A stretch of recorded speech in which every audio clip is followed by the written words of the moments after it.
নমস্কার বন্ধুরা, তিয়াসাস রেসিপিতে সকলকে স্বাগত জানাই।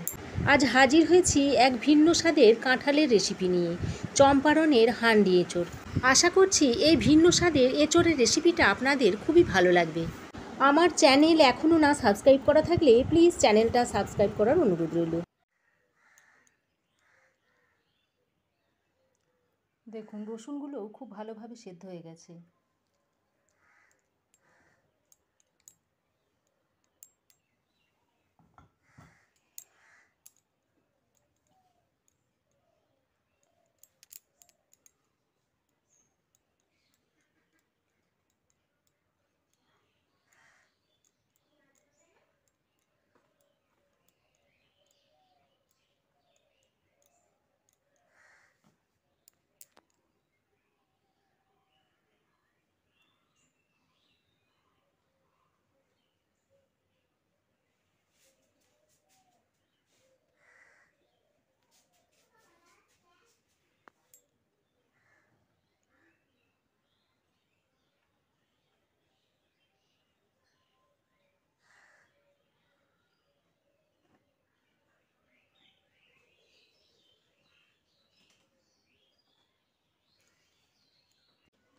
এখানে আমি 250 গ্রাম মতো এঁচোড় কেটে নিয়েছি, এরকম চৌকো করে কেটে নিয়েছি। তারপর জলের মধ্যে ডুবিয়ে দিয়েছি। এঁচোড়গুলো কেটে জলের মধ্যে ডুবিয়ে সামান্য একটু নুন দিয়ে দিচ্ছি আর দিয়ে দিচ্ছি একটু পাতিলেবুর রস। এতে করে এঁচোড়টা কালো হবে না আর এঁচোড়টা সফট থাকবে। নুন ও লেবু রসটা দিয়ে এঁচোড়টাকে ভালো করে মিশিয়ে দিচ্ছি, দিয়ে 10 মিনিট মতো এরকম রেখে দিচ্ছি। 4টে মাঝারি সাইজের পেঁয়াজ আমি কেটে নিয়েছি। এবার পেঁয়াজটাকে প্রথমে হাতের সাহায্যে এরকম একটু চেপে চেপে ছাড়িয়ে নিচ্ছি। এতে করে পেঁয়াজের পাপড়িগুলো সব খুলে যাবে। এরকম একটা ছোট দইয়ের হাঁড়ি নিয়েছি, এতে আমি হান্ডি এঁচোড়টা বানিয়ে দেখাবো। এবার এই হাঁড়ির মধ্যে সর্ষের তেল লাগিয়ে দিচ্ছি।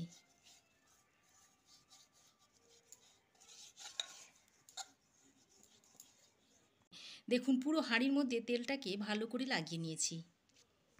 এবার এই দইয়ের হাঁড়িটাকে গ্যাসের লো হিটে বসিয়ে প্রিহিট করে নেব। একেবারে লো হিটে বসিয়ে দিচ্ছি।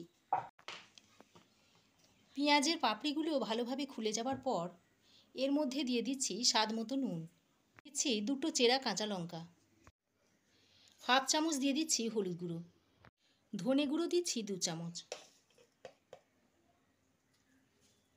জিরে গুঁড়ো দিয়ে দিচ্ছি 1 চামচ, গোলমরিচের গুঁড়ো দিচ্ছি 1 চামচ, মশলার গুঁড়ো দিচ্ছি 1 চামচ, কাশ্মীরি লঙ্কার গুঁড়ো দিয়ে দিচ্ছি 2 চামচ, মিট মশলা দিয়ে দিচ্ছি 1 চামচ। আপনাদের কাছে যদি চিকেন কারি মশলা থাকে সেটাও দিতে পারেন। আর দিয়ে দিচ্ছি 1 টেবিল চামচ আদা রসুন ও কাঁচা লঙ্কার পেস্ট। আর একটা মিডিয়াম সাইজের টমেটো কুচিয়ে দিয়ে দিচ্ছি। এবার সমস্ত কিছু একসঙ্গে ভালো করে মিশিয়ে নিচ্ছি। হাতের সাহায্যে একটু চেপে চেপে মিশিয়ে নিতে হবে।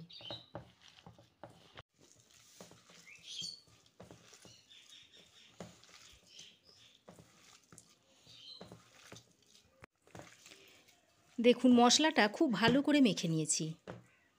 এবার এঁচোড়গুলো নুন লেবু জল থেকে তুলে নিয়ে এর মধ্যে দিয়ে দিচ্ছি।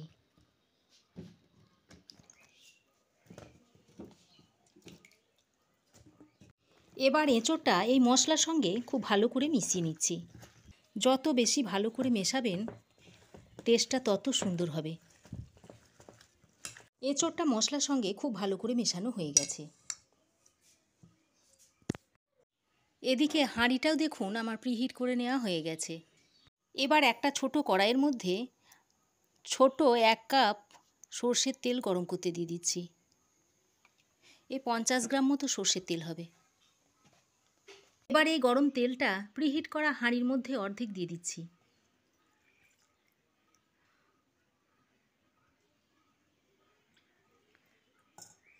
আর অর্ধেকটা এই এঁচোড়ের মিশ্রণে দিয়ে দিচ্ছি। আর হাঁড়ির মধ্যে দিয়ে দিচ্ছি 2টো তেজপাতা, একটা দারচিনি স্টিক দিচ্ছি, 2টো শুকনো লঙ্কা দিয়ে দিচ্ছি, 4টে ছোটো এলাচ দিচ্ছি, আর 10-12টা দিয়ে দিচ্ছি গোলমরিচ। এবার হান্ডি এঁচোড়ের সবচেয়ে গুরুত্বপূর্ণ উপাদান গোটা রসুন, এই রসুনটা দিয়ে দিচ্ছি। এদিকে এঁচোড়টা তেলের সঙ্গে ভালো করে মিশিয়ে নিচ্ছি। এবার এই মিশ্রণটা হাঁড়ির মধ্যে ভরে দিচ্ছি।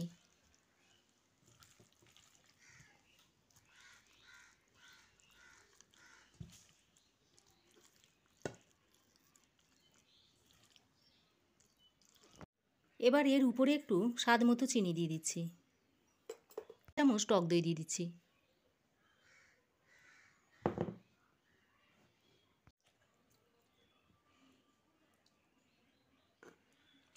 এবার একটা চামচের সাহায্যে একটু ভালো করে মিশিয়ে দিচ্ছি।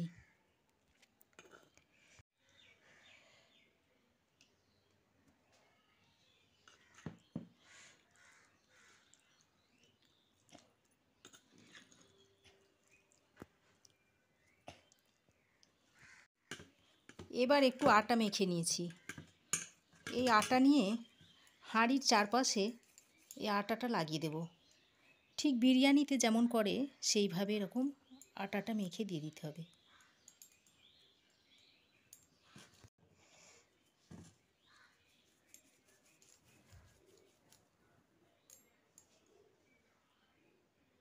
আর এরকম একটা ঢাকনা দিয়ে হাঁড়ির মুখটাকে সিল করে দিচ্ছি।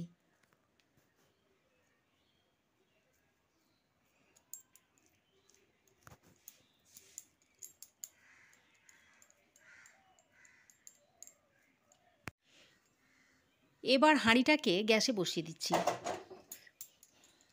প্রথমে 5 মিনিট হাই হিটে একটু কুক করে নিতে হবে, তারপর লো টু মিডিয়াম হিট করে 30 থেকে 40 মিনিট কুক করে নেব। লো টু মিডিয়াম ফ্লেমে হাঁড়ি এঁচোড়টা 30 মিনিট কুক করে নিয়েছি। এবার গ্যাসটা বন্ধ করে দিচ্ছি।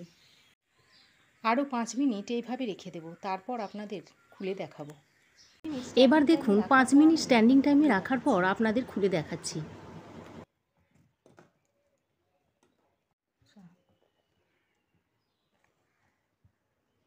দেখুন হান্ডি এঁচোড়টা দেখতে কতটা সুন্দর হয়েছে আর কতটা লোভনীয় হয়েছে দেখুন, আর খেতে তো অসম্ভব সুন্দর হয়। তো বন্ধুরা, এভাবে একবার আমার মতো করে হান্ডি এঁচোড়টা বানিয়ে খেয়ে দেখবেন, আর কেমন হয়েছে কমেন্ট সেকশনে একটা কমেন্ট করে জানাবেন। দেখুন রসুনগুলোও কত সুন্দর সেদ্ধ হয়েছে। আশা করছি আজকে আমার এই হান্ডি এঁচোড়ের রেসিপি আপনাদের ভালো লেগেছে। ভালো লাগলে লাইক ও শেয়ার করবেন, পাশে থাকা বেল আইকনটা অবশ্যই প্রেস করবেন, আর আমার চ্যানেলে নতুন বন্ধু হয়ে থাকলে প্লিজ চ্যানেলটা সাবস্ক্রাইব করার অনুরোধ রইল। আজ এ পর্যন্তই, আবার দেখা হবে নতুন কোনো রেসিপি নিয়ে নেক্সট এপিসোডে। সে পর্যন্ত ভালো থাকবেন, সুস্থ থাকবেন। ধন্যবাদ।